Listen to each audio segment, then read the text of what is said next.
म्हणून मी पण जास्त वेळ घेणार नाही. आपण वेळेचं भान ठेवू आणि सर्व गोष्टी वेळेत करण्याचा आपण प्रयत्न करू. थोडक्यात परमेश्वराचं वचन आपण बघणार आहोत. एक छोटीशी प्रार्थना करू आणि आपण सरळ देवाच्या वचनाकडे जाऊ. डोळे झाकू प्रार्थना करू. सर्व शक्तिमान आमच्या जिवंत अनुग्रहकारी देवा, मी तुला धन्यवाद देतो, स्तुती करतो, कारण हा समय तुझ्याकडून आहे. प्रभू, मी प्रार्थना करतो, तू बोल, आम्ही ऐकत आहोत. खरंच परमेश्वरा, येणारं वचन आजच्या वधूसाठी व इथं उपस्थित प्रत्येक लहान थोर विश्वासणाऱ्यांसाठी, आम्हा प्रत्येकासाठी आशीर्वादाचं कारण कर.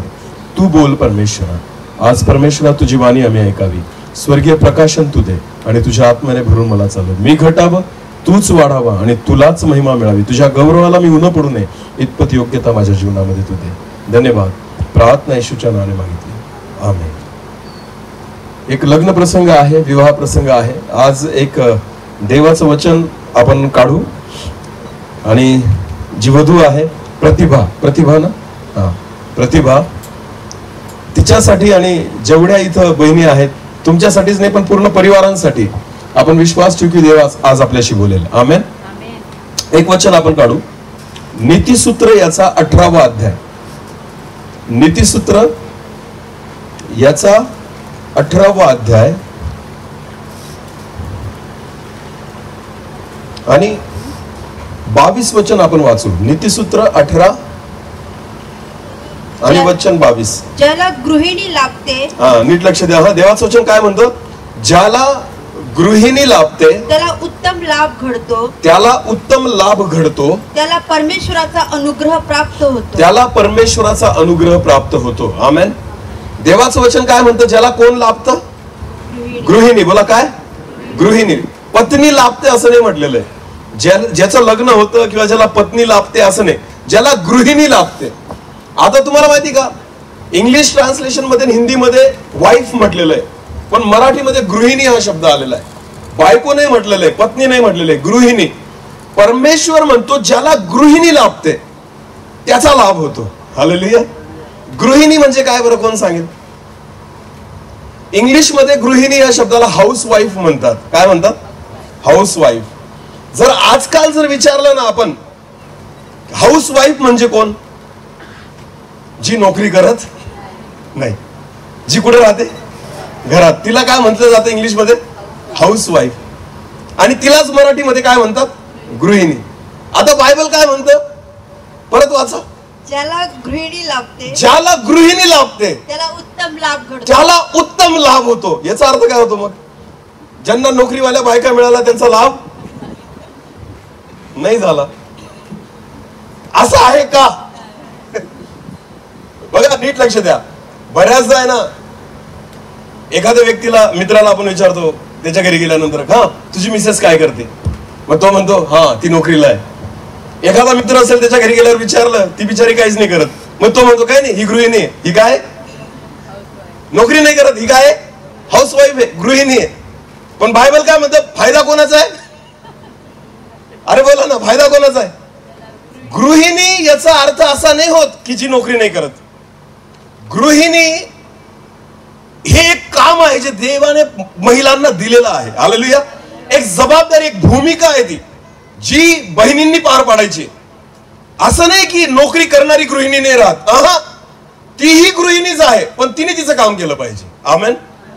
जोपर्यंत प्रत्येक बहिणीला हे कळत नाही, प्रत्येक स्त्रीला हे कळत नाही ना की माझी जबाबदारी परिवाराबद्दल काय आहे, लग्न करून एक पत्नी म्हणून नाही जात ती त्या घरामध्ये, तर देवाची इच्छा आहे त्या पतीचा लाभ केव्हा होईल? जेव्हा त्याच्या घरात कोण जाईल? गृहिणी. बोला, कोण जाईल? आजकाल मुलं सुद्धा अशीच बायको शोधतात जी काय करते? मुलांना विचारा, तरुण मुलांना विचारा कशी बायको पाहिजे, तर तो म्हणतो नोकरीवाली, सुंदर, गोरी. ही चॉईस आहे. कोण मुलगा म्हणतो की मला गृहिणी पाहिजे? घर सांभाळणारी, घराकडे लक्ष देणारी नाही. आपल्याला नोकरीवाली पाहिजे. नीट लक्ष द्या. नोकरी करणं चुकीचं नाहीये आणि बायबल पण त्याला चुकीचं म्हणत नाही. पण माझं म्हणणं काय, गृहिणी ही प्रत्येक स्त्रीची भूमिका आहे. आमेन. तुम्ही काहीही करा, तुम्ही कितीही मोठी नोकरी करा, तुम्ही कोणत्याही जबाबदाऱ्या पार पाडा, पण तुमची सगळ्यात पहिली जबाबदारी घराबद्दल आहे. हालेलुया. कारण स्त्रीला बनवलंच त्याच्यासाठी गेलेलं आहे. एक वचन वाचू आपण. उत्पत्तीचं पुस्तक काढा. उत्पत्ती याचा दुसरा अध्याय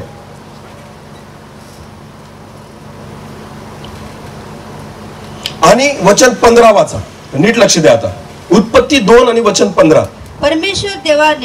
परमेश्वर देवाने मनुष्याला एदेन बागेत नेऊन तिची मशागत व राखण करायला ठेवले. आदामाला जेव्हा तयार केलं तर बायबल असं म्हणतं त्याला कुठं ठेवलं? एदेन बागेमध्ये.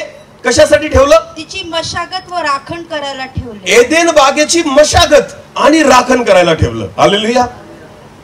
इंग्लिश मध्ये बायबल मध्ये असं म्हटलेलं आहे टू टेंड इट अँड कीप इट. म्हणजे काय? मशागत नाही, एदेन बागेची काळजी घ्यायला. की जे काळजी कसली घेतली जाते माहिती का तुम्हाला? समजा बगीचा आहे आपल्या घरी आपण लावलेला, त्या बगीच्याचे फुलं जे आहेत ना, त्या फुलांची आपण काळजी घेतो की कोणी तोडणार नाही, कोणता प्राणी आतमध्ये शिरणार नाही. याच्यामुळे आपण त्या बगीच्याची काय घेतो? सेम परमेश्वराने आदामाला त्याच्यासाठी ठेवलेलं होतं की तू ही एदेन बाग जी आहे ना मी लावलेली, या एदेन बागेची तू काळजी घे आणि तिच्याकडे लक्ष दे, तिचं राखण कर. बोला काय कर? राखण. हा राखण शब्द फार महत्वाचा आहे. राखण कोणापासून केली जाते मला सांगा? राखण कोणापासून केली जाते? तुम्ही तुमच्या घराची राखण कोणापासून करतात? चोरांपासून. कोणापासून? जो माझ्या घरातून काहीतरी चोरू शकतो ना त्याच्यापासून राखण केली जाते. राखण करणं म्हणजे सुरक्षित ठेवणं. आता मला एक सांगा, परमेश्वराने आदामाला एक काम दिलं होतं बनवल्यानंतर की एदेन बागेमध्ये मी तुला याच्यासाठी ठेवतोय की एक तर तू काळजी घ्यायची पूर्ण एदेन बागेची आणि दुसरी राखण करायचं. मला काय करायचं? याचा अर्थ तेव्हा पण कोणीतरी होतं की ज्याच्यापासून देवाची इच्छा होती की या एदेन बागेचं रक्षण व्हावं. हालेलुया. कोणीतरी होतं जो आतमध्ये शिरू शकतो, कोणीतरी होतं जो नासधूस करू शकतो. हे देवाला माहिती होतं, म्हणून परमेश्वराने एदेन बाग लावली तर सही, पण आदामाला एक जबाबदारी दिली की आदामा या एदेन बागेचं राखण कर आणि याची काळजी घे. आमेन. परत वाचा ते वचन. परमेश्वर देवाने मनुष्याला एदेन बागेत नेऊन तिची मशागत व राखण करायला ठेवले. राखण करायला ठेवले. आता हे झालं आदामाचं काम, देवाने त्याला सोपवलं. पण जेव्हा परमेश्वर बोलला, वाचा आता 2:18 वाचा. 2 आणि 18. उत्पत्ती 2:18. मग परमेश्वर देव बोलला, मनुष्य एकटा असावा हे बरे नाही. राखण करतोय आदाम, एदेन बागेची काळजी पण घेतोय आदाम, पण हे सगळं करत असताना देवाने पाहिलं मनुष्य काय आहे? एकटा. आदाम काय आहे? एकटा. आणि मग देव बोलला तो एकटा असावा हे बरं नाही, एकटा नाही करू शकणार हे काम तो. मग पुढे वाचा काय लिहिलेलं आहे? तर त्याच्यासाठी अनुरूप सहाय्यक मी करीन. मग परमेश्वराने स्त्री बनवण्याचं डोक्यात घेतलं की स्त्री एक अनुरूप सहाय्यक असेल. कशासाठी? कोणत्या कामासाठी? ज्या कामासाठी आदामाला देवाने त्या ठिकाणी नेमलेलं आहे. हालेलुया. कोणतं काम होतं ते? एदेन बागेची काळजी घेणं आणि राखण करणं. अनुरूप सहाय्यक, की जेव्हा हवा बनेल ना तर देवाची रास्त अपेक्षा होती की ह्याच कामामध्ये तिने त्याला मदत करावी, कारण अनुरूप सहाय्यक आहे. समजते का? एक गोष्ट नीट लक्ष द्या. आदाम आणि हवेला जेव्हा देवाने बनवलं ना, त्यांना स्वयंपाक करावा लागत नव्हता. होता का? पहिले लक्षात घ्या, आज जे आपण करतोय ना त्याच्यासाठी देवाने आपल्याला बनवलेलंच नाहीये.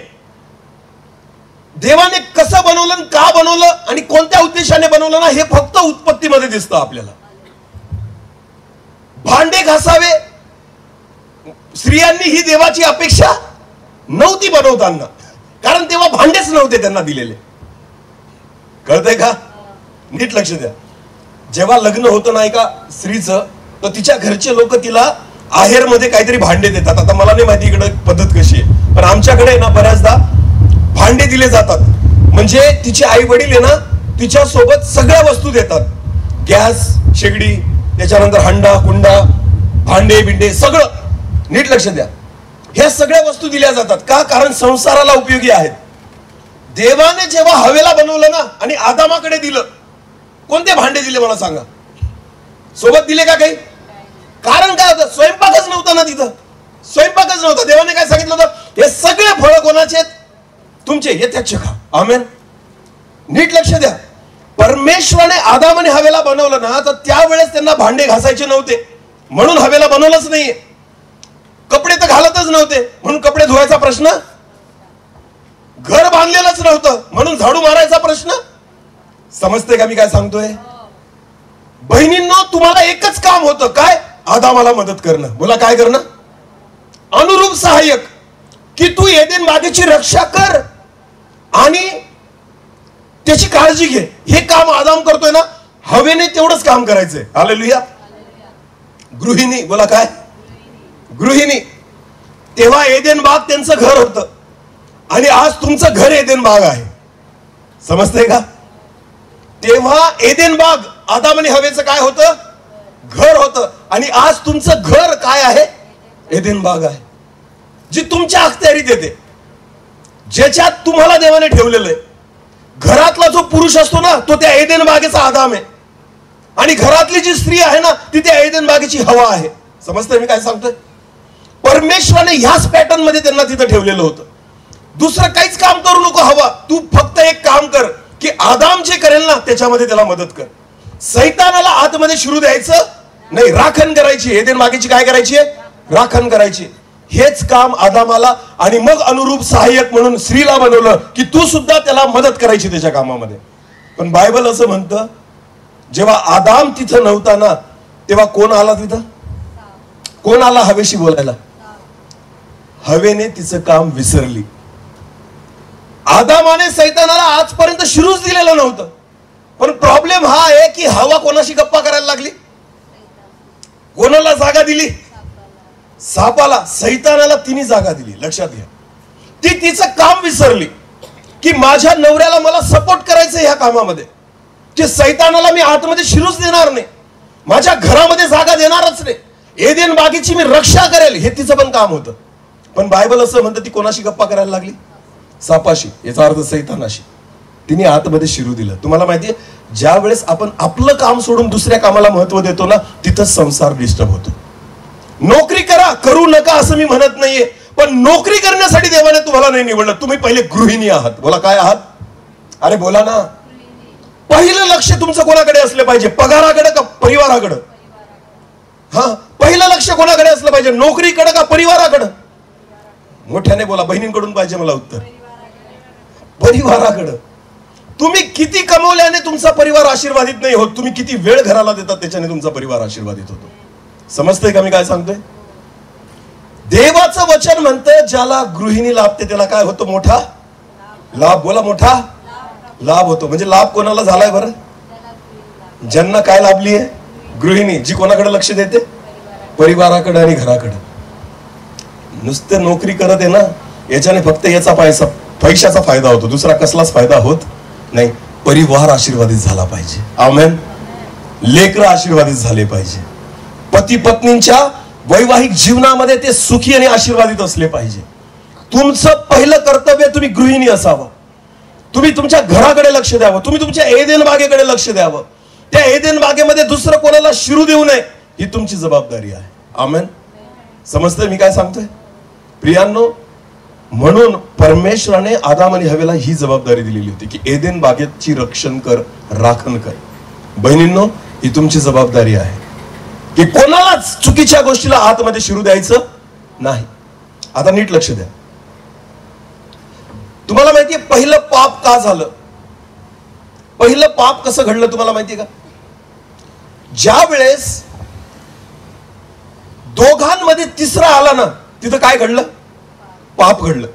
दोघांमध्ये तिसरा आला. कसं काय? नीट लक्ष द्या. पहिले तर आदामाची पत्नी कोण आहे? हवा. बोला, कोण आहे? हवा. आदाम आणि हवा हे देवाने एकमेकांसाठी बनवलेले होते. बायबल म्हणतं, आदाम म्हणतो की ही माझ्या हाडातलं हाड आणि मांसातलं मांस आहे. आई बापांना सोडून आम्ही एकमेकाशी जडून राहू आणि एक देह होतील. आमेन. पण जेव्हा सैतानाने तिला भुरळ घातली ना, तर आदाम आणि हवेमध्ये कोण घुसला? दोघांच्या मध्ये कोण आला? सैतान. आणि हवेने कोणाचं ऐकलं? सैतानाचं. जेव्हा पती पत्नी, पत्नी जी आहे ना, ज्या वेळेस ती पतीची अधीनता सोडते आणि तिसरं कोणाचं तरी ऐकते ना, तिथं पाप घडतं. समजतंय का? हवेने फळ तोडलं आणि खाल्लं असं म्हटलेलं आहे, नंतर आदामाला दिलं. तिने काय केलं, तिचा निर्णय तिचा घेतला. का? तिसऱ्याचं ऐकलं तिने. तुम्ही एकमेकांचं ऐका, तुमचं एकमेकांशी संबंध चांगले असले पाहिजे. आमेन. समजतंय का? बरेचसे नाते का तुटतात माहिती तुम्हाला? कारण पती पत्नी एकमेकांशी नाही बोलत, ते तिसऱ्याशी बोलतात. मग भले ती सासू असेल, सासरा असेल, तुमची बहीण असेल, तुमचा भाऊ असेल, कोणी तिसरा व्यक्ती. जेव्हा तुमच्या नात्यामध्ये तिसरा व्यक्ती शिरतो ना, त्या ठिकाणी पाप घडतं आणि त्या ठिकाणी परिवार डिस्टर्ब होतो. आदाम आणि हवेमध्ये सैतानाने जागा घेतली आणि हवेने सैतानाचं ऐकलं आणि म्हणून त्या ठिकाणी पहिलं पाप झालं. दुसरी गोष्ट, आदाम हा देवाचा पुत्र होता. कोणाचा पुत्र होता? आदामामध्ये आणि देवामध्ये पण तिसरं घुसलं. कोण? आदाम आणि देव यांच्यामध्ये पण तिसरं कोणीतरी आलं. हवा. बोला कोण? हवा. कारण आदामाने कोणाचं ऐकलं?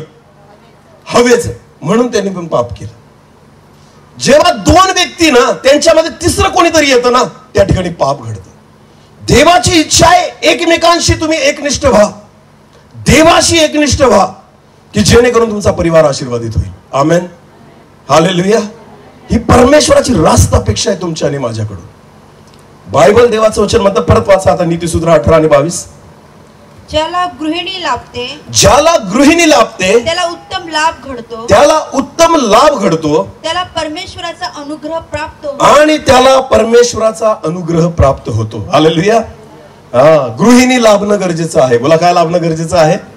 मग प्रत्येक स्त्रीने स्वतःला काय म्हणून घेणं गरजेचं आहे? गृहिणी. काय बनवणं गरजेचं आहे? गृहिणी. आजकाल अभिमान ह्या गोष्टीचा असतो की मी नोकरी करते. बऱ्याच स्त्रियांना मी गृहिणी नाहीये, लाज वाटते म्हणायला मी गृहिणी आहे असं. गृहिणी म्हणजे कोण? जी रिकामी आहे, जिला काहीच काम धंदे नाही, जी नोकरी नाही करत, जी शिकलेली नाहीये. लोकांना वाटतं ती गृहिणी. पण बायबल असं म्हणतं, लाभ त्याचाच होतो ज्याला गृहिणी लाभते. लाभ त्याचाच होतो जी घराकडे बघणारी स्त्री असते.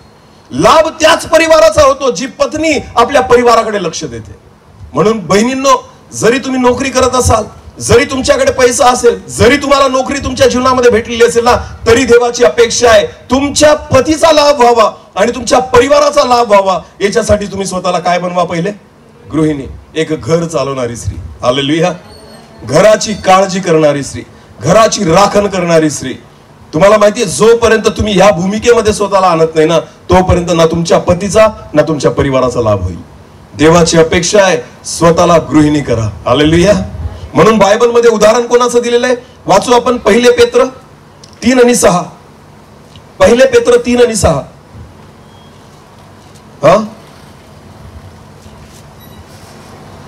जशी सारा अब्राहमाला धनी म्हणून जशी सारा अब्राहमाला धनी म्हणून त्याच्या आज्ञेत राहिली, तुम्ही चांगले करत राहिल्यास व कोणत्याही भयप्रद गोष्टीला न घाबरल्यास तुम्ही तिच्या मुली झालेल्या आहात. सारेचं उदाहरण दिलंय बायबल मध्ये. दुसऱ्या पण स्त्रिया आहेत, पण त्यांचं नाही, सारेचं. एस्तेर राणी होती. एस्तेर काय होती? मग तिच्यासारखं व्हा असं नाही म्हटलेलं आहे बायबल मध्ये. पण उदाहरण कोणाचं दिलंय? कारण ती गृहिणी होती. सारा कोण होती? तिच्या जबाबदाऱ्या तिने आयुष्यभर चांगल्या पार पाडल्या. हालेलुया. एक उत्तम आई म्हणून, एक उत्तम बायको म्हणून सारेचं जीवन आपल्याला त्या ठिकाणी पाहायला मिळतं. ज्यावेळेस मी बायबल वाचतो ना, त्या ठिकाणी एक वचन इतकं सुंदर आहे, नीट लक्ष द्या. ज्यावेळेस अब्राहमाने इसाकासाठी पत्नी शोधली आणि त्याचा सेवक त्या पत्नी त्या रिबकेला घेऊन आला, आणि बायबल असं म्हणतं इसाक रानामधून येत होता आणि त्याने पाहिलं एक स्त्री आलेली आहे, आणि जेव्हा त्याला कळलं की हीच मुलगी माझी बायको होणार आहे, तर बायबल असं म्हणतं इसाकाने रिबकेला घेतलं आणि तो त्याची आई मेलेली होती सारा, तिच्या डेऱ्यामध्ये घेऊन गेला. बोला, कुठे घेऊन गेला? आईच्या डेऱ्यामध्ये. का माहिती का? तिला हे दाखवण्यासाठी तुला हिचीच जागा घ्यावी लागेल. माझी आई जशी होती ना सारा, तुला तसं वागावं लागेल. बायबल म्हणतो तो तिच्या डेऱ्यामध्ये गेला आणि मग त्याने तिचा स्वीकार केला. का? कारण त्याने रिबकेला स्वीकारण्याच्या अगोदरच जागा दाखवली की तुला जर माझी पत्नी व्हायची ना, तर तुला तीच जागा घ्यावी लागेल जी माझ्या आईची होती. ज्या जबाबदाऱ्या माझ्या आईच्या होत्या, जसं वागणं माझ्या आईचं होतं, जशी माझी आई गृहिणी होती ना, तशी तू गृहिणी असली पाहिजे. आमेन. म्हणून बायबल असं म्हणतं इसाकाने रिबकेला सारेच्या डेऱ्यात नेलं आणि तिथं त्याने तिचा स्वीकार केला. बहिणींनो, नीट लक्ष द्या. कौतुक त्याच स्त्रियांचं होतं ज्या गृहिणी असतात. एक वचन वाचू आपण. नीतिसूत्र याचा 31वा अध्याय. नीतिसूत्र याचा 31वा अध्याय, वचन 10 पासून पुढे वाचा. सद्गुणी स्त्री कोणाला प्राप्त होते? हा, नीट लक्ष द्या. हा, सद्गुणी स्त्री कोणाला प्राप्त होते? तिचे मोल मोत्याहून अधिक आहे. तिचे मोल मोत्याहून अधिक आहे. तिच्या पतीचे मन तिच्यावर भरोसा ठेवते. सद्गुणी स्त्री म्हणजे काय हो? सद्गुणी स्त्री आजच्या घडीला सद्गुणी स्त्री कोणाला म्हणाल? आजच्या घडीला जी चांगली शिकलेली, हा का नाही? बोला ना. हा, सद्गुणी स्त्री. आजच्या घडीला जर विचार केला ना, तर जी सुशिक्षित आहे, जिच्याकडे चांगली डिग्री आहे, ती काय आहे? सद्गुणी स्त्री. पण बायबल मध्ये सद्गुणी स्त्री बद्दल काय म्हटलंय? वाचा, परत एकदा वाचा. सद्गुणी स्त्री कोणाला प्राप्त होते? सद्गुणी स्त्री कोणाला प्राप्त होते? तिचे मोल मोत्याहून अधिक आहे. तिचे मोल मोत्याहून अधिक आहे. मोती माहिती तुम्हाला? मोती कुठं सापडतो? शिंपल्यात नाही. कुठं सापडतो? समुद्रात वर नाही सापडत, तो तळामध्ये सापडतो. खूप खोलवर गेलं ना, तिथं शिंपलं असतं एखादं. सगळ्या शिंपल्यामध्ये नसतो मोती, एखाद्या शिंपल्यामध्ये सापडतो. हालेलुया. स्त्रिया खूप आहेत, पण सद्गुणी स्त्री अशी शिंपल्यातील मोत्याप्रमाणे जी शोधावी लागते. आमेन. हा, जी जपलेली असते. तुम्हाला माहिती मोती कसा तयार होतो? माहिती तुम्हाला? नीट लक्ष द्या. एक शिंपलं असतं समुद्रामध्ये आणि ते पॅक असतं. जेव्हा ते थोडंसं उघडतं ना, त्याच्यामध्ये किडा जातो. काय जातो? किडा. तो किडा गेल्यानंतर ते पॅक होऊन जातं, बंद होऊन जातं शिंपलं. आणि मग समुद्राच्या पाण्याचं प्रेशर त्याच्यावर येतं. अनेक महिने, अनेक दिवस त्या शिंपलं तसंच पक्क त्या ठिकाणी असतो. तो जो मध्ये गेलेला किडा असतो ना, तो किडा स्वतःच्या आजूबाजूला एक आवरण तयार करतो. आणि तुम्हाला माहिती का, बरेच महिने आणि बरेच दिवस लोटल्यानंतर त्या किड्यापासूनच काय तयार होतो? एक मोती. बोला, काय तयार होतो? पण वैशिष्ट्य आहे की तो मोती तयार होत असताना बाहेरचं पाणी आतमध्ये जायला नको, बाहेरची घाण आतमध्ये जायला नको. म्हणून तो शिंपलं जे ना, ते स्वतःला घट्ट बंद करून ठेवतं. आणि अनेक दिवसानंतर त्या किड्यापासून काय तयार होतो? मोती. सद्गुणी स्त्री कोणाप्रमाणे? परत वाचा देवाचं. सद्गुणी स्त्री कोणाला प्राप्त होते? तिचे मोल मोत्याहून अधिक आहे. मोत्याहून अधिक याचा अर्थ काय? अशी स्त्री जिने स्वतःचं आयुष्य असं जपून ठेवलेलं आहे. आमेन. बाहेरच्या गोष्टी स्वतःमध्ये येऊ दिल्या नाही. नीट लक्ष द्या. जेव्हा एखाद्या व्यक्तीचं लग्न होतं ना, सद्गुणी स्त्री कोणाला प्राप्त होते माहिती का? अशी मुलगी, तरुण मुलगी, जिने तरुणपणामध्ये स्वतःला त्या शिंपल्यामध्ये जपून ठेवलेलं आहे. हालेलुया. जगातल्या प्रत्येक गोष्टीपासून स्वतःला काय करून ठेवलंय? जपून ठेवलेलं आहे. मी तुम्हाला सांगतो, बायबल अशा स्त्रियांना मोत्याहून श्रेष्ठ म्हणतं. बोला, काय म्हणतं? मोत्याहून श्रेष्ठ. प्रतिभाचं लग्न आहे उद्या ना, आणि इथं काही तरुण मुली असतील ज्यांचं लग्न बाकी आहे. नीट लक्ष द्या. जर देवाच्या दृष्टिकोनातून तुमचं जीवन मोत्या समान जर तुम्हाला वाटत असेल ना, तर तरुणपणाला शिंपल्यामध्ये जपून ठेवा. हालेलुया. जगातली हवा त्याला लागू देऊ, जगातली घाण त्याच्यामध्ये जाऊ देऊ नका. स्वतःला जपून ठेवा. मी तुम्हाला सांगतो, तुम्ही मोत्यापेक्षा श्रेष्ठ व्हाल. आमेन. एका मोतीला तयार होण्यासाठी स्वतःला त्या शिंपल्यामध्ये घट्ट दाबलेलं राहावं लागतं. आणि मग बराच काळ लोटल्यानंतर ना, त्याच्यातून एक मौल्यवान मोती बाहेर निघतो. आणि त्याची किंमत फार असते. का माहिती का? कारण तो फार रेअर असतो, क्वचितच सापडतो. आज मी तुम्हाला सांगतो प्रियांनो, जर तुम्ही विश्वासू मुली आहात ना, स्वतःला मोत्यासारखं श्रेष्ठ करा. स्वतःचं जीवन इतकं पवित्र करा, इतकं जगापासून स्वतःला अलिप्त ठेवा, जगातल्या गोष्टींपासून स्वतःला अलिप्त ठेवा. मी तुम्हाला सांगतो, तुमचं आयुष्य मोत्यापेक्षा श्रेष्ठ होईल. हालेलुया. जगातली घाण, जगातले विचार, जगातल्या सवयी, जगातल्या गोष्टी ज्यावेळेस आतमध्ये येतील ना, मोती बनू शकत नाही, मोती तयार होऊ शकत नाही. सद्गुणी स्त्री कोणाला प्राप्त होते? देवाचं वचन म्हणतं. हा, हे गुण आहेत जे चांगले असावे. नुसतं ज्ञान नाही, गुण म्हटलेले आहे. ज्ञान घेता येतं, गुण नाही घेता येत. नीट लक्ष द्या. शाळेमध्ये ज्ञान मिळवता येतं, गुण नाही मिळवता येत. गुण जन्मता आपल्या जीवनामध्ये असतात, स्वभावता आपल्या जीवनामध्ये असतात. सारा काही खूप शिकलेली नव्हती, पण सद्गुणी होती. नीट लक्ष द्या. एस्तेर राणी होती, ती पण सद्गुणी होती. ज्ञान एकीकडे आहे, पण गुण एकीकडे आहेत. हालेलुया. आपल्याला देव गुणांची अपेक्षा करतो की तुमच्यामध्ये चांगले गुण असावे. ते आतून असतात, ते बाहेरून प्राप्त नाही केले जात. म्हणून बायबल म्हणतं सद्गुणी स्त्री कोणाला प्राप्त होते? वाचा, पुढे वाचा. तिचे मोल मोत्यांहून अधिक आहे. हा, तिच्या पतीचे मन तिच्यावर भरोसा ठेवते. तिच्या पतीचे मन तिच्यावर भरोसा ठेवते. हालेलुया. हे सद्गुणी स्त्रीचं वैशिष्ट्य आहे की तिचा पती तिच्यावर भरोसा ठेवतो. पुढे वाचा. त्याला संपत्तीची वाण पडत नाही. त्याला संपत्तीची वाण पडत नाही. का? कमवतो तो, पण संपत्ती टिकून राहण्यासाठी कोण जबाबदार आहे? स्त्री. बोला, कोण? स्त्री. जर घरातली स्त्री जर व्यवस्थित नसेल ना, कमवणारा कितीही कमवू द्या, पैसा टिकू शकत नाही. हालेलुया.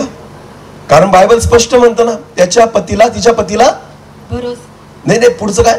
तिच्या पतीचे मन तिच्यावर भरोसा ठेवते. त्याला संपत्तीची वाण पडत नाही. जपून ठेवती, पैशाला पैसा लावून ठेवती, सर्व संसार व्यवस्थितपणे करते. त्याच्या तिच्या पतीला पैशाची वाण पडतच नाही, उगाचच पैसा उधळत नाही. ही सद्गुणी स्त्री आहे. आमेन. याला गृहिणी म्हणतात. बोला, काय म्हणतात? गृहिणी. जिचं लक्ष घराकडे असतं. जिचं लक्ष कुठं असतं? घराकडं. तिला माहिती असतं घरात काय आहे काय नाहीये. तिला माहितीये घरात कसली गरज आहे कसली नाहीये. ती आहे सद्गुणी स्त्री. ती आहे गृहिणी, जी देवाची अपेक्षा आहे की प्रत्येक बहिणीने व्हावं. आमेन. तुम्ही बाकीचं काय करतात ना, हे महत्वाचं नाहीये. तुम्ही घरात काय करतात ते महत्वाचं आहे. बाहेर मला लोक काय म्हणून ओळखतात ते महत्वाचं नाही. घरातले लोक तुम्हाला काय म्हणून ओळखतात ते महत्वाचं आहे. बऱ्याचदा बाहेर आपली ओळख खूप चांगली असते, घरातच नसते. आपली पहिली साक्ष कुठं असली पाहिजे? बाहेर का घरात? अरे बोला ना, बाहेर का घरात? घरात. तुमचे सगळ्यात पहिले चांगले गुण घरात दाखवा. तुमचा परिवार पहिले तुमच्याने आशीर्वादित झाला पाहिजे, नंतर बाहेर दाखवा की मी काय आहे. पुढे वाचा. ती आमरण त्याचे हित करते. हा, ती आमरण आपल्या पतीचे हित करते. हालेलुया. चुकीचा निर्णय करत नाही, चुकीचे विचार करत नाही. पुढे वाचा. अहित करीत नाही. हा, ती लोकर व ताक खटपटीने मिळवते आणि आनंदाने आपल्या हातांनी काम करते. ती आनंदाने आपल्या हाताने काय करते? काम करते. आनंदाने. करावं लागतं म्हणून नाही, नुसतं करायचंय म्हणून नाही. बऱ्याचदा असंच होतं, माहिती तुम्हाला. बहिणींनो, नीट लक्ष द्या. ही सद्गुणी स्त्री जी बायबल मध्ये दिलेली आहे, ही गृहिणी याची बायबल मध्ये दिलेली आहे. देवाची अपेक्षा आहे तुम्ही घरामध्ये हा रोल पूर्ण करावा, ही भूमिका तुमची पार पाडावी तुम्ही. ही परमेश्वराची अपेक्षा आहे. आमेन. म्हणून एक अध्याय देऊन टाकलाय परमेश्वराने त्याच्यावर. नीतिसूत्रामध्ये शलमोन राजाने लिहिलेले नीतिसूत्र आहे. एका हुशार, एका ज्ञानी राजाने लिहिलेले नीतिसूत्र आहे. तो म्हणतो की अशी असावी सद्गुणी स्त्री. आमेन. हा, वाचा, पुढे वाचा. ती व्यापारी गलबतासारखी आहे. ती आपली अन्न सामग्री दुरून आणते. रात्र सरली नाही तोच ती उठून कुटुंबाच्या अन्न सामग्रीची व्यवस्था करते आणि आपल्या दासींना त्यांचा अन्नाचा वाटा देते. शेताची चौकशी करून ती विकत घेते. ती आपल्या हातच्या कमाईने द्राक्षांचा मळा लावते. ती बलरूप पट्ट्याने आपली कंबर बांधते. ती आपले भाऊ नेटाने कामाला लावते. आपला उद्योग फायदेशीर आहे हे तिला कळते. हे सगळं ती कोणासाठी करते मला सांग? हे सगळं ती कोणासाठी करते? परिवारासाठी. बऱ्याचदा कौतुक काय असतं माहितीये का? मी नोकरी करते ना, मला वेळ नाही भेटत. तुम्ही नोकरी कोणासाठी करतात ते महत्वाचं नाहीये, तुम्ही परिवारासाठी काय करतात ते महत्वाचं आहे. हालेलुया. बहिणींनो, राग येऊ देऊ नका. ज्या नोकरीला असतील त्या मला शिव्या देतील कदाचित की हा का बरं आमच्यावर बोलतोय. विषय तो नाहीये. मी तुम्हाला सांगतो, नोकरीपेक्षा तुमचा परिवार महत्वाचा आहे, तुमचं वैवाहिक जीवन महत्वाचं आहे, तुमची लेकरं महत्वाची आहेत, तुमचा पती तुमच्यासाठी महत्वाचा आहे. लक्षात घ्या. जर घर आशीर्वादित असेल ना तर बाकीच्या गोष्टी घेऊन फायदा आहे, नाही तर काहीच उपयोग नाही. म्हणून एक गोष्ट कानात नीट लक्ष द्या. सद्गुणी स्त्री जी आहे ना, तिचं सगळं चित्त कशाकडे? घराकडे. बाहेर बी काम करते, ती खटपट करते. तुम्हाला माहितीये, ही ती स्त्री आहे जी रिकामी नाहीये. ही नोकरीवाली आहे. ही काय करणारी आहे? नोकरी. वाचा ना, पहिले वाचा, ते पहिले वचन वाचा थोडेसे. ती शेताची चौकशी करून ती विकत घेते. ती आपल्या हातच्या कमाईने द्राक्षांचा आपल्या हातच्या कमाईने म्हणजे ही नोकरीवाली आहे. अरे प्रकाशन आहे. आपल्या हातच्या कमाईने, याचा अर्थ काय? ती नोकरीवाली आहे, पगारी स्त्री आहे. आमेन. आपल्या हातच्या कमाईने काय करते? द्राक्षांचा मळा लावते. हालेलुया. अरे बघा, सद्गुणी स्त्री आहे बायबल मध्ये. नोकरीवाली पण दिलेली आहे. अरे बायबल असं आहे ना पुस्तक, मी तुम्हाला सांगतो, ज्याच्यामध्ये सगळ्या गोष्टींवर उत्तर आहेत. आमेन. परमेश्वर सगळ्या गोष्टी शिकवतो आपल्याला, कसं वागायचं, कसं राहायचं, कोणी काय करायचं. बहिणींनो, मी तुम्हाला परत एकदा सांगतोय, तुम्ही नोकरी करा, करू नका, काही असू द्या, तुम्ही गृहिणी असल्या पाहिजे. हे परमेश्वराचं वचन आहे. तर तुमचा पती आणि तुमचा परिवार आशीर्वादित होईल. कारण बायबल स्पष्ट म्हणतं, गृहिणी कोणाला लाभते? ज्याला लाभते त्याचा लाभ होतो. आणि देवाचा अनुग्रह, परमेश्वराची कृपा ही त्याच्यावर बनून राहते. आमेन.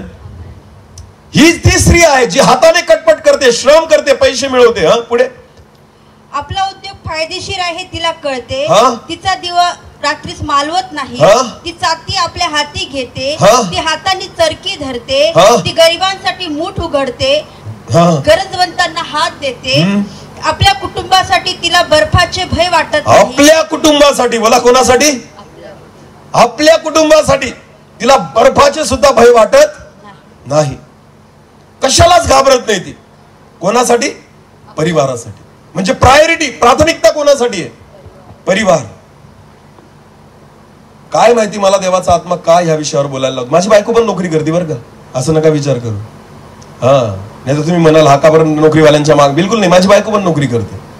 पण एक लक्ष द्या, जेव्हा आम्ही सेवेला रात्रंदिवस इकडे तिकडे फिरतो ना, घरच्या सगळ्या जबाबदाऱ्या ती पार पाडते.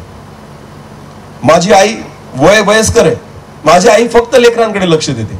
स्वयंपाक ती करून येते, कपडे तीच धुते, सगळे भांडे तीच आवरते. मला चहा सुद्धा बनवता येत नाही. मी तिला कोणतीच मदत नाही करत, कारण मला जमत नाही त्या गोष्टी. मला वेळ बी नाही राहत तेवढा की मी तिला मदत करू शकेल. सगळे काम आमच्या घरी येऊन बघायचं. या, आम्ही तुम्हाला पण खाऊ घालू, बघायला या. सगळे काम ती करते. असं नाही की ती नोकरी बी करते, सेवा बी करते म्हणून मग ती घरचे काम नाही. बिलकुल नाही. घरच्या जबाबदाऱ्या आम्ही पूर्ण पार पाडूनच सेवेमध्ये येतो. आमचे लेकरं नाही म्हणू शकत की आमचे आई बाप आमच्याकडे लक्ष देत नाही. माझी आई नाही म्हणू शकत की माझी सून माझ्याकडे लक्ष देत नाही. घरी जाऊन माझ्या आईला विचारायचं. माझी आई भांडे घासत नाही, माझी आई धुणं धुवत नाही, माझी आई झाडू लावत नाही. सगळे काम ती करते. हे माझ्या घरी यायचं बघायचं. नोकरी करते याचा अर्थ असा नाही होत ती गृहिणी आहे पहिले, नंतर नोकरीला आहे. सेविका नंतर आहे, पहिले गृहिणी आहे. तुम्ही सेवा जरी करत असाल ना तरी सेवा पहिली नाहीये, पहिले तुम्ही गृहिणी आहात. सेवा हवेला ही दिलेली होती की आदामाला सहाय्य कर. पहिलं तू आदामाकडे लक्ष दे, त्याच्या सोबत जोडून राहा. ही पहिली सेवा आहे तुझी. आमेन. समजतंय मी काय सांगतोय? एक्सक्यूज नाहीये प्रियांनो. तुम्ही स्वतःला याच्यापासून वेगळं नाही करू शकत, कारण नाही देऊ शकत की मी नोकरी करते, मला वेळ नाही भेटत परिवाराला द्यायला, घराच्या जबाबदाऱ्या पार पाडायला. हे तुमचे कारण आहे. तुमचा परिवार आशीर्वादित न होण्यामागे, खुश न राहण्यामागे, आनंदी न राहण्यामागे, तुमची लेकरं तुमच्याशी जुळून न राहण्यामागे ही सगळ्यात मोठी कारण आहेत की तुम्ही तुमचा वेळ तुमच्या परिवाराला देत नाही. बायबल स्पष्ट म्हणतं, सद्गुणी स्त्री ती आहे जी आपल्या परिवारासाठी खटपट करते. आमेन. तिचा सगळा फोकस कोणाकडे? लेकरांकडे, आपल्या पतीकडे, आपल्या परिवाराकडे. समजतंय मी काय सांगतोय? ओके, पुढे वाचा. हे वचन आता वाचलं ते परत वाच. आपल्या कुटुंबासाठी तिला बर्फाचे भय वाटत नाही. बर्फाचे भय वाटत नाही, कारण तिचे सर्व कुटुंब किरमिजी वनात पांघरलेले असते. ती आपणासाठी वेल बुट्टीदार पलंग पोच करते. तिचे वस्त्र तलम तागाचे व जांभळे आहे. तिचा पती वेशीत देशाच्या वडील मंडळीत बसला असतात तेव्हाच ओळखता येतो. अरे तिला बायबल असं म्हणतं, तिच्या पतीला बघितल्यावर कळतं की याची बायको कशी आहे, सद्गुणी आहे. बोला कशी आहे? ते वचन परत वाचा. काय लिहिलं? तिचा पती वेशीत देशाच्या वडील मंडळीत बसला असता तेव्हाच ओळखता येतो. लगेच ओळखला जातो की याची बायको खूप चांगली आहे. काही काही वैतागलेले पती पण असतात ज्यांना बघूनच कळतं की याची बायको डेंजर आहे. असं त्याला वाटतं की मित्रांना एखाद दिवशी चहाला घरी येऊन जाऊ, पण हिंमतच होत नाही. कारण बायको पाणी पाजेल की नाही याची गॅरंटी नाहीये. पती पण ओळखला जातो बरं का बायकोवरून. समजते का? हे असं नातं आहे ना, नवरा बायको. मी तुम्हाला सांगतो, एकमेकांवरून ओळखलं जातं. बऱ्याचदा एखाद्याच्या पत्नीला पाहून कळतं की तिचा पती कसा आहे.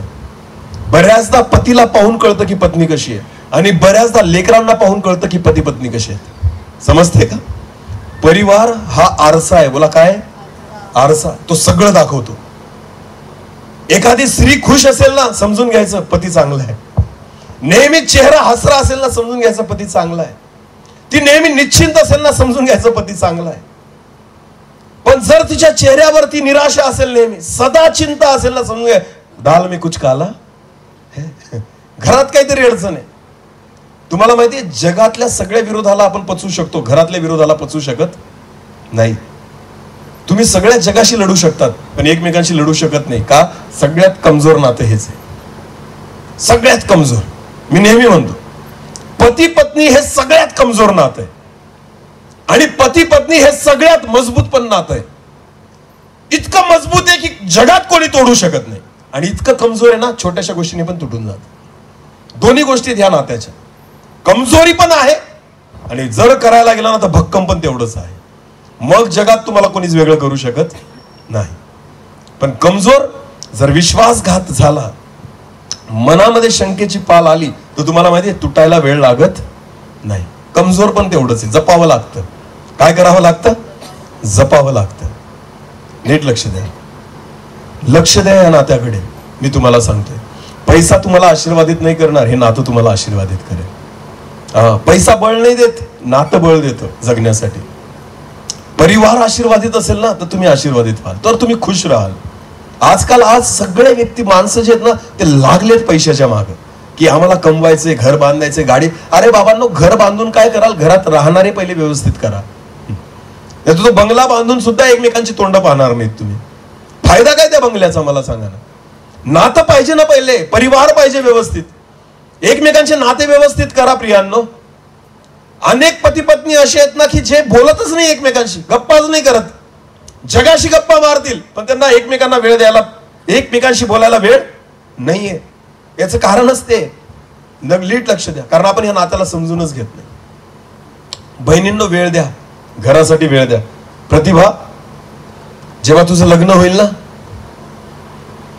गावीस कर, वेळ दे त्याला. हालेलुया. तुझी पहिली जबाबदारी आहे की तू गृहिणी असावं. काय असावं? गृहिणी. वाच ते पुढचं वचन वाचा. ती तागाची वस्त्रे करून विकते, व्यापाऱ्यांना कमरबंद विकत देते. अरे ती काम करणारी स्त्री आहे. हालेलुया. रिकामी नाहीये ती, पण तिचं सगळं लक्ष कोणाकडे? परिवाराकडे. नोकरी बी करते ती, कोणासाठी करते? जेही श्रम करते ना सगळे परिवारासाठी करते. ती म्हणतच नाही माझ्याकडे वेळ नाही. जिथं वेळ पतीला द्यायचा आहे तो वेळ तिच्याकडे आहे, जो लेकरांना द्यायचा आहे तो वेळ तिच्याकडे आहे, जो घराला द्यायचा आहे तो वेळ तिच्याकडे. एवढं करून ती तिचं काम करते. आमेन. पुढे वाचा. बल व प्रताप हीच तिची वस्त्रे आहेत. बल व प्रताप ही तिची वस्त्रे आहेत. ती पुढील काळाविषयी निश्चिंत राहते. ती पुढील काळाविषयी निश्चिंत राहते. तिच्या तोंडातून सुज्ञतेचे बोल निघतात. तिच्या जिभेच्या ठाई दयेचे शिक्षण असते. ती आपल्या कुटुंबाच्या आचार विचारांकडे लक्ष देते. ती आपल्या कुटुंबाच्या आचार विचारांकडे काय देते? लक्ष देते. कोण? सद्गुणी स्त्री. आमेन. तिला माहिती असतं तिची मुलं मोबाईल मध्ये काय पाहतायत, तिला माहिती असतं तिची मुलं टीव्हीवर काय पाहतायत. बऱ्याच आई वडिलांना माहितीच नाही लेकरं काय करतायत, कुठे फिरतायत, कोणासोबत फिरतायत, कोणासोबत वेळ घालवतायत, मोबाईल मध्ये काय बघतायत, काय शिकतायत, नाही माहिती आपल्याला. आपण फक्त पैसा कमवून त्यांना देतोय. बायबल असं म्हणतं पैसा सगळं वाईटाचं मूळ आहे. आयता पैसा नुसता कमवून त्यांच्यासाठी ठेवू नका, ते बिघडतील. लक्षात घ्या, ते बिघडतील. त्यांना कळू द्या की तुम्ही काय करतायत. नीट लक्ष द्या. तिचं सगळं लक्ष कोणाकडे असतं? कुटुंबाच्या आचार विचारांकडे. की माझा परिवार चांगला आहे का, माझ्या घरातले लेकरं चांगले आहेत का, त्यांचे विचार चांगले आहेत का, याच्याकडे सद्गुणी स्त्री लक्ष देते. ही गृहिणी आहे. आमेन. की जी आचार विचारांकडे पण लक्ष देते, सर्वांचे विचार जाणते. एवढं लक्ष आहे तिचं तिच्या परिवारावर. बहिणींनो, आपल्या परिवारावर लक्ष द्या. मी तुम्हाला सांगतो, हवेने लक्ष नाही दिलं म्हणून तो शिरला सैतान आतमध्ये, म्हणून तो आतमध्ये आला आणि त्याने घाण केली आणि एदेन बाग सोडावी लागली. आज सुद्धा तुमचा परिवार एदेन बागच आहे. नीट लक्ष द्या. पण त्या एदेनकडे लक्ष द्या. त्या एदेनची राखण करा, त्या एदेनची रक्षा करा, काळजी घ्या, मशागत करा. तीच एदेन तुम्हाला आशीर्वादित करेल. आमेन. वाचा पुढे. ती आळशी बसून अन्न खात नाही खात. पुढे. तिची मुले उठून तिला धन्य म्हणतात. तिची मुले पण तिला चांगलं म्हणतात. हालेलुया. धन्य, आशीर्वादित म्हणतात ते तिच्या आईला. पुढे. तिचा नवराही उठून तिची प्रशंसा करून म्हणतो, नवराही प्रशंसा करतो बायकोची आणि म्हणतो, बहु स्त्रियांनी सद्गुण दाखवले आहेत, अनेक स्त्रियांनी सद्गुण दाखवले आहेत, पण तू त्या सर्वांहून वरचढ आहे, पण तू त्यांच्यापेक्षा श्रेष्ठ आहे. हालेलुया. कौतुक कोण करतं? पती. बोला, कोण करतं? जगाने कौतुक करून उपयोग नाही. कुठून कौतुक झालं पाहिजे? घरातून. मुलं काय करतात? पहिलं धन्य म्हणतात. मुलं पण कौतुक करतायत आणि नवरा पण काय करतोय? एका स्त्रीचं कौतुक बाहेर नाही, कुठं व्हायला पाहिजे? पहिले घरात. बोला, कुठं व्हायला पाहिजे? ती आहे गृहिणी. आमेन. जिला घरात पहिला आदर भेटतो, जिला घरात पहिला सन्मान भेटतो, जिला घरात त्या ठिकाणी कौतुक केलं जातं, जिला घरात त्या ठिकाणी सर्वजण तिचा आदर करतात आणि तिचं कौतुक करतात, समजून घ्यायचं ती स्त्री गृहिणी आहे. आमेन. ती सद्गुणी स्त्री आहे की जिला घरामध्ये आदराचं स्थान आहे. समजते का? पुढे वाचा. सौंदर्य भुलवणारे आहे, सौंदर्य भुलवणारे आहे, व लावण्य व्यर्थ आहे. लावण्य व्यर्थ आहे. सौंदर्य भुलवणारे आणि लावण्य काय आहे? व्यर्थ आहे. आणि सध्या सगळ्यात जास्त वेळ कशात जातो? बहिणींनो, सगळ्यात जास्त वेळ कशात जातो? सौंदर्य भुलवणारे, लावण्य.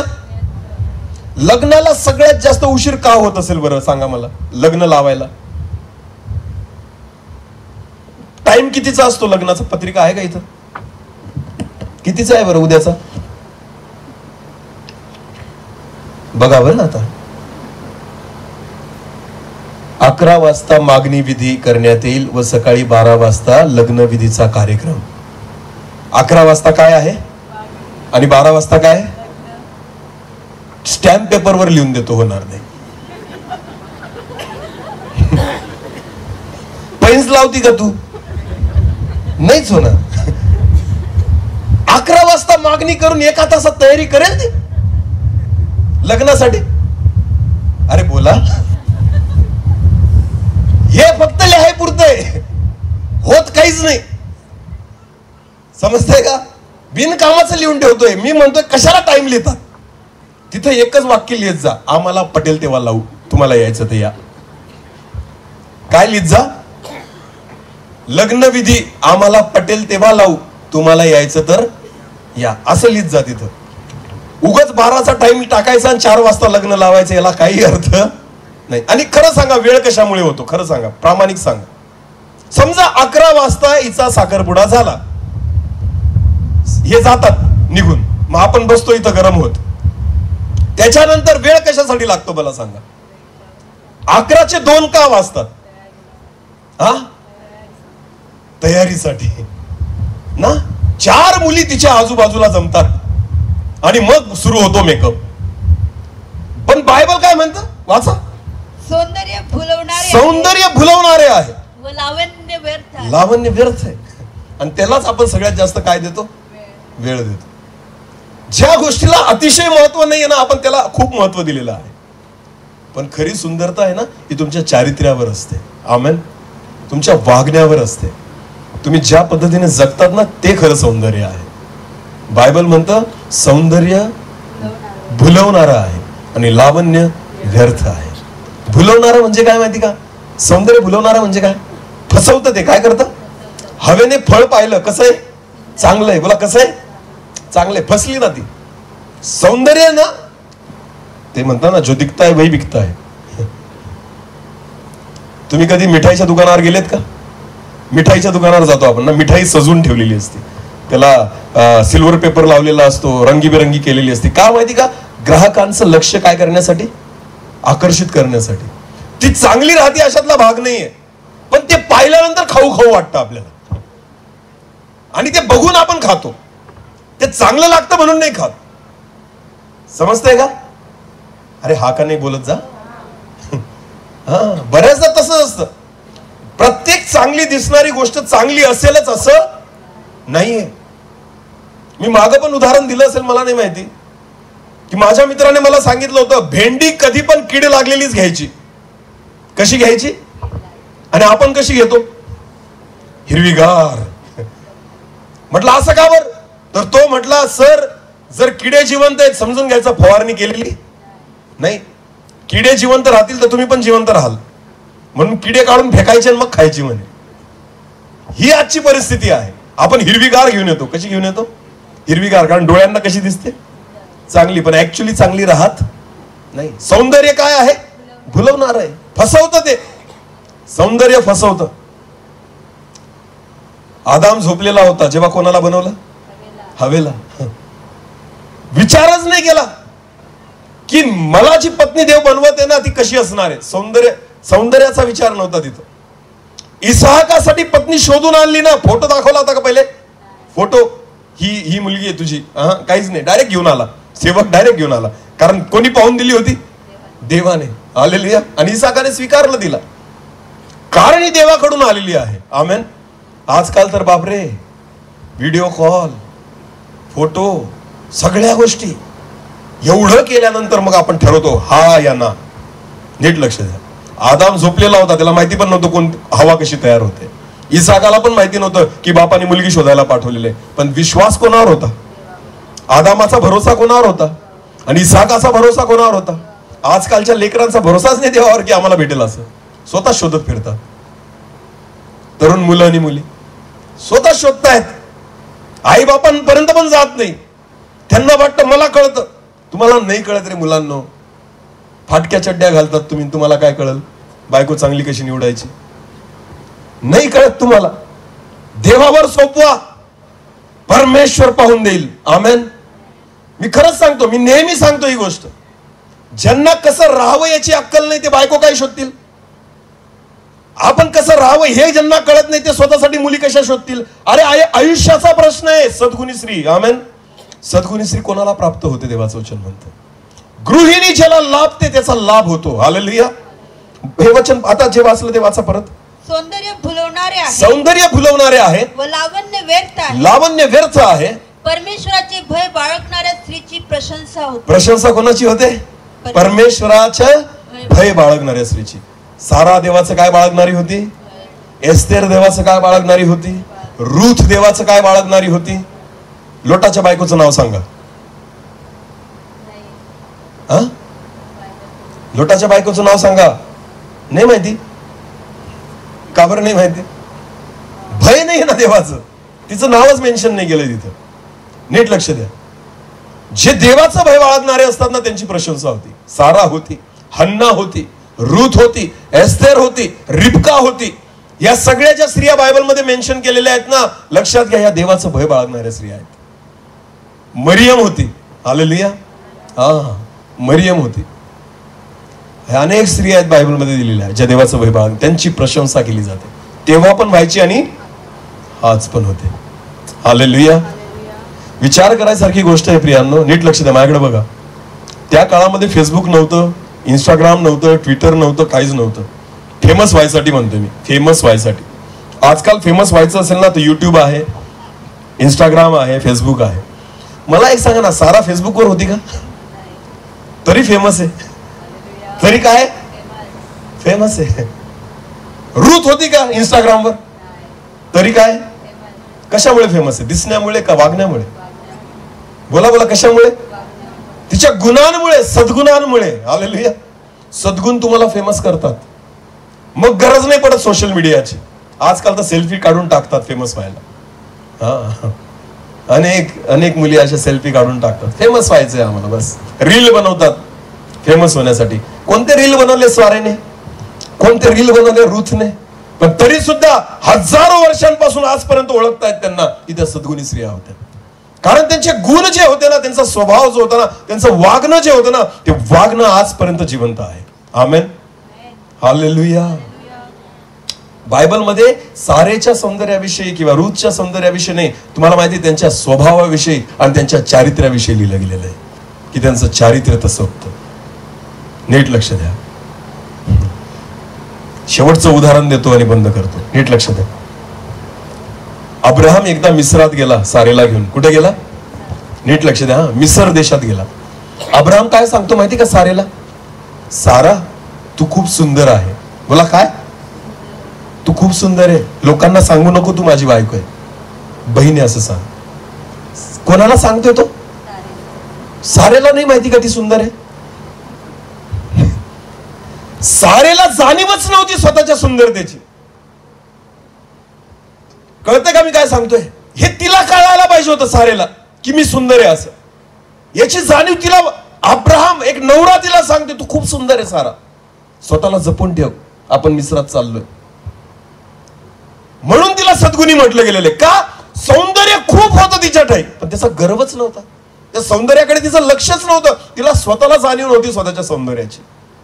नवरा म्हणतो तू स्वतःला जपून ठेव. हे असतं सौंदर्य. हा, ती ऑलरेडी सुंदर होती, खूप सुंदर होती. नवऱ्याने जाणीव करून दिली, सारा तू खूप सुंदर आहे. इसाक सुद्धा रिबकेला जाणीव करून देतो, तू खूप सुंदर आहे, स्वतःला जपून ठेव. तिला जाणीव नव्हती तिच्या सुंदरतेची. नीट लक्ष द्या, हे असतं सौंदर्य. नवरा त्या ठिकाणी तिचं कौतुक करतोय तिच्या सौंदर्याचं. हे आहे सौंदर्य. स्वतःला अभिमान नव्हता, स्वतः नवऱ्याला अभिमान होता तिच्या सौंदर्याचा, तिला नव्हता. लक्षात घ्या, कारण सौंदर्य भुलवणार आहे देवाचं वचन म्हणतं. हा, आणि लावण्य व्यर्थ आहे परमेश्वराच्या वचनातले. पण जी स्त्री परमेश्वराचं भय बाळगते तिची प्रशंसा होते. म्हणून हजारो वर्ष निघून गेले तरी सारेला मी ओळखतो, तरी रुथला मी ओळखतो, तरी एस्थरला मी ओळखतो, तरी हन्नेला मी ओळखतो, तरी मरियमला मी ओळखतो. का? कारण त्यांच्या चारित्र्यावरून त्यांचं कौतुक आजपर्यंत होत आहे.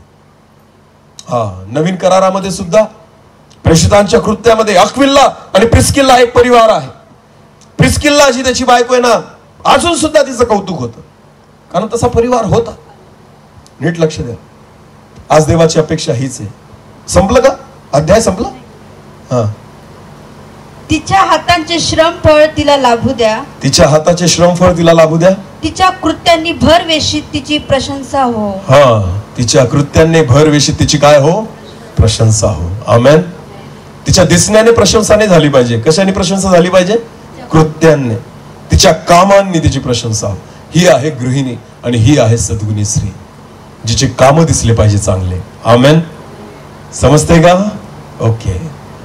तर देवाची इच्छा आहे ही सद्गुणी स्त्री पुरुषाला लाभावी. आणि मी विश्वास ठेवतो की आजचं वचन प्रतिभाने ऐकलेलं आहे आणि नक्कीच गाविस्करसाठी तू एक सद्गुणी स्त्री होशील, तसंच एक गृहिणी होशील. नुसती पत्नी म्हणून त्याच्या घरी जाऊ नको, तर एक गृहिणी म्हणून त्याच्या घरात प्रवेश कर, की जेणेकरून त्याचा परिवार आशीर्वादित होईल आणि तुझ्या जबाबदाऱ्या तू पार पाड. सगळं लक्ष आपल्या परिवाराकडे असू दे. नोकरी केली तरी चालेल, पण लक्ष परिवाराकडे असू दे. पैसा कमवला तरी चालेल, लक्ष परिवाराकडे असू दे. ही गृहिणी आहे जी सतत आपल्या परिवाराकडे लक्ष देते. हालेलुया. तिचं सगळं चित्त आपल्या परिवाराकडे असतं, मग तो परिवार आशीर्वादित झाल्याशिवाय राहत नाही. समजते का? एक लक्ष द्या, शेवटचं सांगतो. एखादं मूल, लहान मूल जर असेल ना, स्वच्छ नसेल, मळके कपडे घातलेलं असेल, असंच आंघोळ न केलेली असेल, असं फिरत असेल ना, तर तुम्ही दोष कोणाला द्याल? मुलाला का त्याच्या आईला? का बरं? कारण अपेक्षा काय असते आपली? लेकराला चांगलं कोण ठेवेल?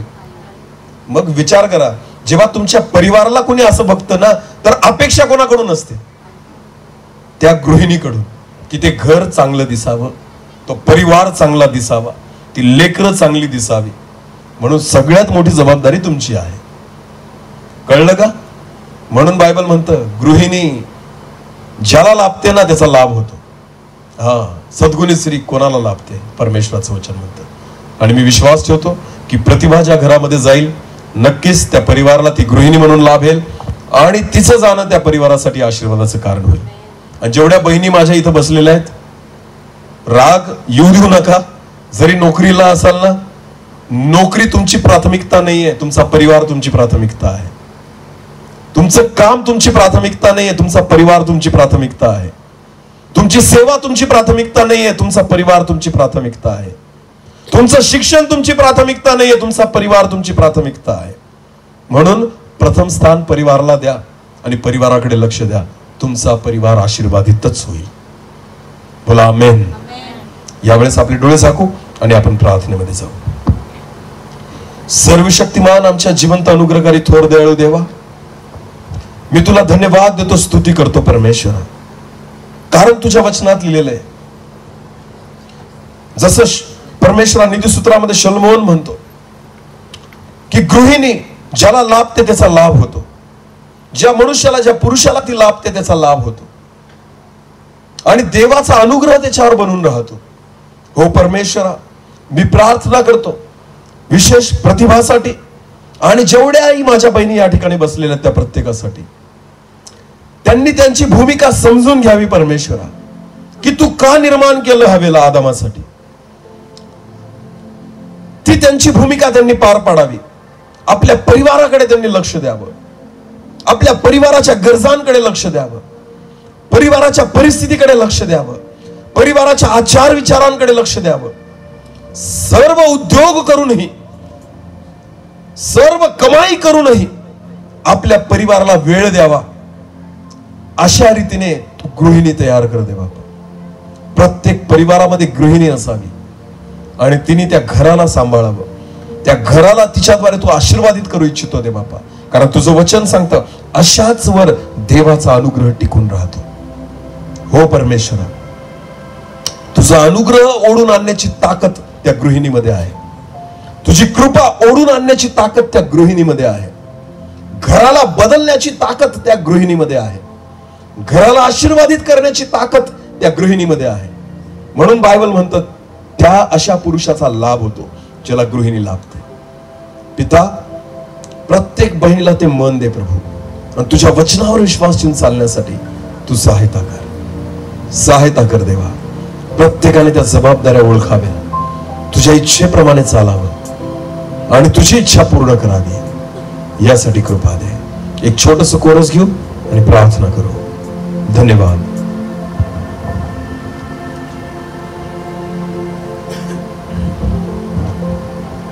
Thank you Lord.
तुझ्या वचनाद्वारे तू काम कर परमेश्वर, काहीतरी नवीन होऊ दे परमेश्वर पिता. मी प्रार्थना करतो प्रभू, आज जितक्यांनी तुझं वचन ऐकलंय परमेश्वर, केवळ ऐकून सोडून न देता त्या वचनावर विश्वास ठेवून चालण्यासाठी तू कृपा दे. कारण तुझ्या वचनात लिहिलेलं आहे परमेश्वरा, हो प्रभू, ज्या घरात गृहिणी असते त्याचा लाभ होतो आणि देवाचा अनुग्रह त्यांच्यावर बनून राहतो. आज सर्व बहिणींना त्यांची भूमिका पार पाडण्यासाठी तू कृपा आणि अनुग्रह दे, की जेणेकरून तुझा अनुग्रह त्या प्रत्येक परिवारावर बनून राहील. विशेष प्रार्थना करतो प्रतिभासाठी, उद्याच्या लग्न प्रसंगामध्ये परमेश्वरा, ज्या लग्न बंधनामध्ये ती बांधली जाणार आहे, त्या परिस्थितीमध्ये ज्या घरामध्ये ती जाणार आहे परमेश्वर, ती केवळ पत्नी बनून नाही, एक गृहिणी बनून जाईल असं होऊ दे. अनेक भूमिका ती त्या ठिकाणी जाऊन पार पाडेल परमेश्वरा.